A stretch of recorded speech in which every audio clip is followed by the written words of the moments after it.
Imagine standing in a dark tunnel. You can hear thousands of people cheering above you. Your heart is beating fast. You hold a helmet in one hand and a sword in the other. Sunlight pours in as the gates open. You step into the arena. You are a Roman gladiator, and you are about to fight in the Colosseum.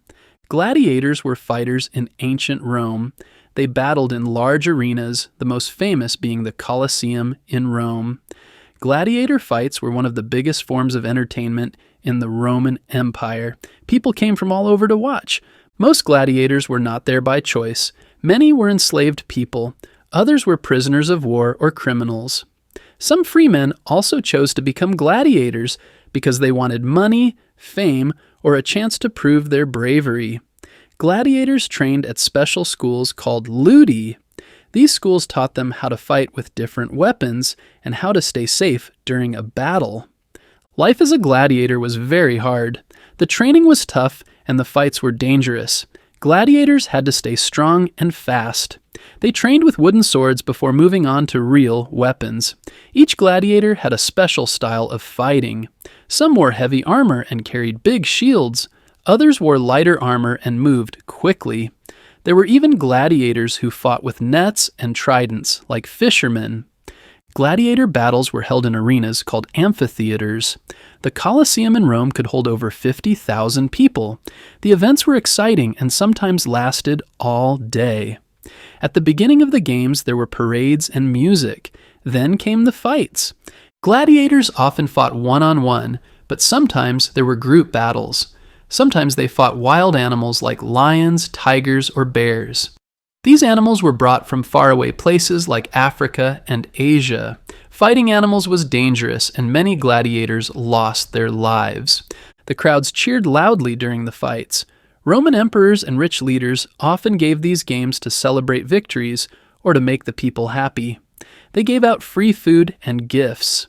The people loved the excitement, and the emperors loved the attention. Not all gladiator fights ended in death. Sometimes if a gladiator fought well but lost, the crowd could ask for mercy.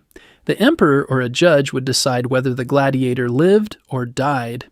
If the gladiator was brave and skilled, he might be spared.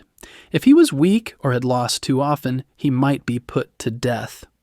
Even though it was a hard life, some gladiators became very popular. They were like sports stars today. People would cheer for them, paint pictures of them, and talk about their victories. Some gladiators won their freedom after many battles. When this happened, they were given a wooden sword called a rudis, which showed they were free. There were even women who fought as gladiators, though this was rare.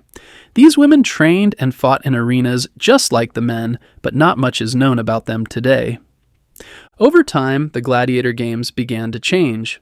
As the Roman Empire grew weaker, people started to question whether the games were right.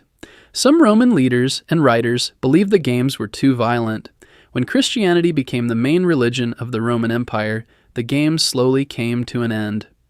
By the 400 CE, gladiator battles were no longer held. Today, people all over the world still learn about gladiators. The Colosseum still stands in Rome. It reminds us of the time when thousands of people gathered to watch brave men and women fight. Museums hold gladiator armor, helmets, and weapons that were used long ago. Gladiators were more than just fighters. Their lives show us what ancient Rome was like, its love of strength, honor, and show.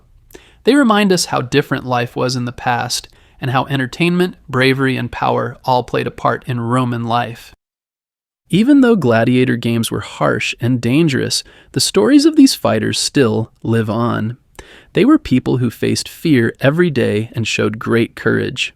Their battles may be long over, but their place in history is still strong.